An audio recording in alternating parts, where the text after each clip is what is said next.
Hello बच्चों, अब हम कवर करने वाले हैं ऑटो कैटालिसिस। ऑटो कैटालिसिस क्या होता है, पहले मैं आपको एग्जांपल दे रहा हूँ, फिर हम डेफिनेशन पे चलेंगे। चलो, ऑटो कैटालिसिस में होता क्या है, हमने एक एग्जांपल लिया एस्टर, और एस्टर का हमने करवाया हाइड्रोलिसिस CH3 COO C2H5। हमने करवाया हाइड्रोलिसिस और हमने कोई कैटलिस्ट नहीं लिया। स्टार्टिंग में अगर कैटलिस्ट नहीं लिया तो रिएक्शन की रेट क्या रहेगी, स्लो रहेगी। इनिशियली रिएक्शन की रेट स्लो है, हमारे पास प्रोडक्ट बना CH3 COOH प्लस C2H5OH। जैसे ही प्रोडक्ट बना, ये जो कार्बोक्सिलिक आपको दिख रहा है, एसिटिक एसिड आपको दिख रहा है, ये कैटलिस्ट का काम करने लग गया।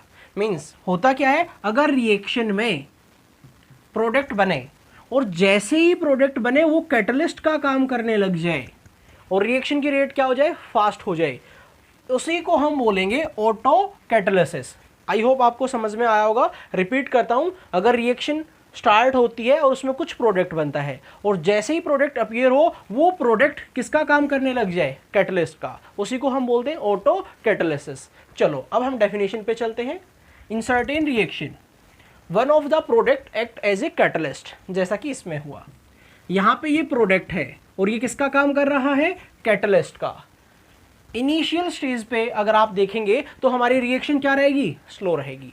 बट जैसे ही प्रोडक्ट बनेगा वो किसका काम करने लगा, कैटलिस्ट का काम करने लगा। और अगर वो कैटलिस्ट का काम करने लग गया है तो रिएक्शन की रेट क्या हो जाएगी, फास्ट हो जाएगी। इसी को हम क्या बोलते हैं, ऑटो कैटालिसिस। यही जो फिनोमिना है वही हमारा क्या बोला जाएगा, ऑटो कैटालिसिस। आई होप आपको ऑटो कैटालिसिस क्लियर हुआ होगा।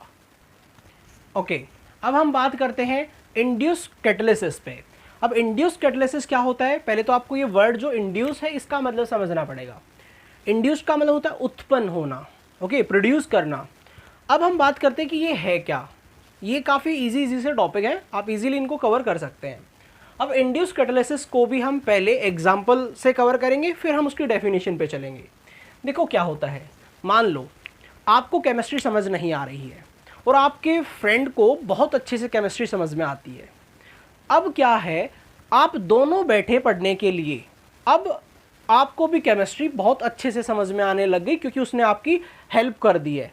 तो आपके लिए वो क्या हो गया, इंड्यूस कैटालिसिस। मीन्स उसकी वजह से आपको भी आने लगी। करना क्या है, करना वही है, केमिस्ट्री पढ़नी है आपको। पहले भी आप पढ़ रहे थे बट आपसे नहीं पढ़ी जा रही थी, अब उसकी हेल्प से आपको अच्छे से समझ में आ रही है, तो आपके लिए वो क्या हुआ, इंड्यूस कैटालिसिस। चलो बात करते हैं। आपने क्या किया, आपने लिया ऑक्सैलिक एसिड। एक एग्जांपल ले लेते हैं हम, जिससे हमें क्लियर हो जाएगा। ऑक्सैलिक एसिड लिया जो ऑक्सीडाइज होना चाहता है, ये अपना ऑक्सीडेशन करना चाहता है, और HgCl2 है इसके साथ, ये रिड्यूस होना चाहता है। क्यों, अगर एक का ऑक्सीडेशन होगा तो दूसरे का क्या होगा, रिडक्शन। ये फर्स्ट सॉल्यूशन है हमारा। हमने देखा कि यहाँ पे ये रिड्यूस नहीं हो रहा है, इसकी जो रेट है वो बहुत ही ज़्यादा स्लो है। अब हमने क्या किया, हमने एक सॉल्यूशन और देखा जिसमें हमने क्या देखा, KMnO4। KMnO4 क्या होना चाहता है, रिड्यूस होना चाहता है। क्यों, क्योंकि ये तो मैक्सिमम अपनी स्टेज पे जा चुका है 7 पे। और साथ में कौन है, ऑक्सैलिक एसिड। ये क्या होना चाहता है, ऑक्सीडाइज होना चाहता है। इनकी जो रिएक्शन की रेट है वो बहुत फास्ट है, ये जो रिएक्शन की रेट है वो बहुत फास्ट है, किसकी, KMnO4 और ऑक्सैलिक की। अब हमने देखा कि यहाँ पे ऑक्सैलिक एसिड बहुत जल्दी क्या हो रहा है, ऑक्सीडाइज हो रहा है। इसका मतलब अगर यहाँ पे ये जल्दी से ऑक्सीडाइज हो तो इसके साथ के साथ इसका भी क्या होना स्टार्ट हो जाएगा, रिडक्शन। अब हमने क्या किया, यहाँ पे हमने ले लिया HgCl2 जिसका यहाँ पे रिडक्शन नहीं हो रहा था, हमने इसमें ले लिया क्या, KMnO4। ओके, अब KMnO4 इसके लिए इंड्यूस कैटलिस्ट का काम करता है। अब आपने इसके अंदर क्या डाल दिया, ऑक्सैलिक एसिड। अब ऑक्सैलिक एसिड इसको भी रिड्यूस कर सकता है और इसको भी रिड्यूस कर सकता है, बट तब ये आपस में दोनों काम करते थे तो यहाँ पे ये रिड्यूस नहीं हो रहा था, ये रिएक्शन स्लो थी। बट KMnO4 के साथ ऑक्सैलिक एसिड बहुत जल्दी ऑक्सीडाइज हो रहा है और ये बहुत जल्दी रिड्यूस हो रहा है। अब ये काम कर रहा था क्या करने का, इसको ऑक्सीडाइज करने का। अब इसके साथ कौन, HgCl2 भी क्या होने लगा, यहाँ पे HgCl2 भी क्या होने लगा, रिड्यूस। क्यों, क्योंकि इसकी हेल्प, यहाँ पे इसकी हेल्प KMnO4 ने की। KMnO4 अटैक कर रहा है ऑक्जेलिक पे, और ऑक्जेलिक दोनों के लिए क्या हो गया, कॉमन। मीन्स यहाँ पे KMnO4 भी क्या हो रहा है, रिड्यूस, HgCl2 भी क्या होने लगा, रिड्यूस। बट अगर KMnO4 नहीं होता तो ये रिएक्शन बहुत ही स्लो थी, हो ही नहीं रही थी। बट अगर KMnO4 आया तो उसने ऑक्जेलिक एसिड को क्या किया, ऑक्सीडाइज फास्टली, जिसकी वजह से HgCl2 का भी क्या होने लगा, रिडक्शन फास्टली। तो KMnO4 HgCl2 के लिए क्या हो गया है, इंड्यूस कैटालिसिस। आई होप ये क्लियर हो गया होगा। ओके, बात करते हैं कैरेक्टरिस्टिक ऑफ कैटलिस्ट। कैटलिस्ट की क्या क्या कैरेक्टरिस्टिक है। फर्स्ट, हम जानते हैं कि कैटलिस्ट रिएक्शन को करवाने के काम आता है, बट उसके मास में और उसके कंपोजिशन में किसी भी तरह का कोई इफेक्ट नहीं आता है, तब रिएक्शन कंप्लीट हो चुकी होती है। एट द एंड हमें कैटलिस्ट फिर से मिल जाता है, रीजनरेट हो जाता है। ओके, नेक्स्ट चलते हैं कि कैटलिस्ट की क्या बहुत ज़्यादा अमाउंट हमें लेनी पड़ती है, ऐसा नहीं है। कैटलिस्ट की स्मॉल क्वांटिटी ही काफ़ी होती है रिएक्शन को करवाने के लिए। जैसे कि हमने बात की, यहाँ पे हमने डिकम्पोजिशन किया H2O2 का, 1 ग्राम ऑफ प्लेटिनम काफ़ी कॉस्टली होता है, तो इसका केवल कितना यूज़ किया गया है, 1 ग्राम ऑफ प्लेटिनम कितना डिकम्पोजिशन कर सकता है, 10⁸ लीटर ऑफ H2O2। ओके, इसका मतलब बहुत स्मॉल क्वांटिटी यूज़ की जा सकती है कैटलिस्ट की किसी रिएक्शन को करवाने के लिए। ओके, थर्ड चलते हैं। कैटलिस्ट जो होता है वो होता है स्पेसिफिक इन नेचर। ऐसा नहीं है कि एक कैटलिस्ट सभी रिएक्शन के लिए काम करेगा, कैटलिस्ट होता है स्पेसिफिक। जैसे हमारे एंजाइम्स होते हैं, वो भी बायो कैटलिस्ट हैं।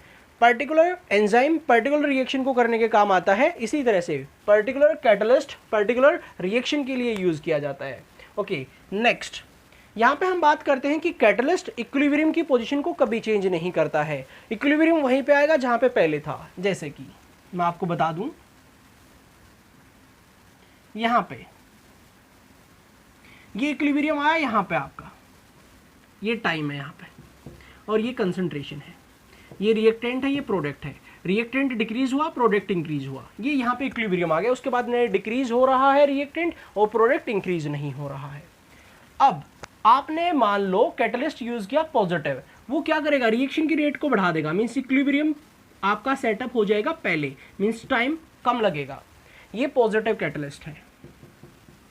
और अगर हम बात करें नेगेटिव कैटलिस्ट की, वो रिएक्शन की रेट को स्लो कर देता है, मीन्स उसके इक्विलिब्रियम का जो टाइम है वो बढ़ा देता है। पोजीशन चेंज नहीं हुई, सिर्फ टाइम चेंज हो गया। यहाँ पे मान लो 10 सेकेंड है, यहाँ पे मान लो 20 है, यहाँ पे मान लो 30 है। यहाँ पे हमने यूज़ किया नेगेटिव कैटलिस्ट। तो नेगेटिव कैटलिस्ट ने उसकी पोजीशन को चेंज नहीं किया है, उसके टाइम को चेंज किया है। आई होप ये क्लियर हो गया होगा। अब चलते हैं आगे कि ऐसा क्या होता है कि कैटलिस्ट रिएक्शन की रेट को फास्ट क्या स्लो करता है। वो इफेक्ट करता है एक्टिवेशन एनर्जी पे। पॉजिटिव कैटलिस्ट एक्टिवेशन एनर्जी को क्या करता है, डिक्रीज कर देता है। और एक्टिवेशन एनर्जी जितनी हमें कम चाहिए होगी, जैसे मैं आपको बताऊं, ये ग्राफ है, यहां पे हमें एक्टिवेशन एनर्जी चाहिए ये वाली, और एक और ग्राफ है यहां पे। आपसे अगर पूछा जाए बताइए कौन सी रिएक्शन फास्ट है, देन हमारा आंसर होगा ये वाली। क्यों, क्योंकि इसमें एक्टिवेशन एनर्जी की कम जरूरत है। तो पॉजिटिव कैटलिस्ट एक्टिवेशन एनर्जी को डिक्रीज करता है और नेगेटिव कैटलिस्ट एक्टिवेशन एनर्जी को इंक्रीज करता है। चलो नेक्स्ट, सिक्स्थ, कैटलिस्ट जैसे रिएक्शन को फॉरवर्ड लेके जाता है वैसे ही रिएक्शन को बैकवर्ड, मीन्स यहाँ पे फॉरवर्ड और बैकवर्ड दोनों की रेट को क्या करता है, इंक्रीज। जैसे कि मैं आपको बता दूं, N2 + H2 gives 2NH3। यहाँ पे जो कैटलिस्ट है वो फॉरवर्ड की रेट और बैकवर्ड की रेट दोनों के क्या कर देता है, इंक्रीज कर देता है। आई होप आपको ये कैरेक्टरिस्टिक क्लियर हो गई होंगी। Okay, thank you.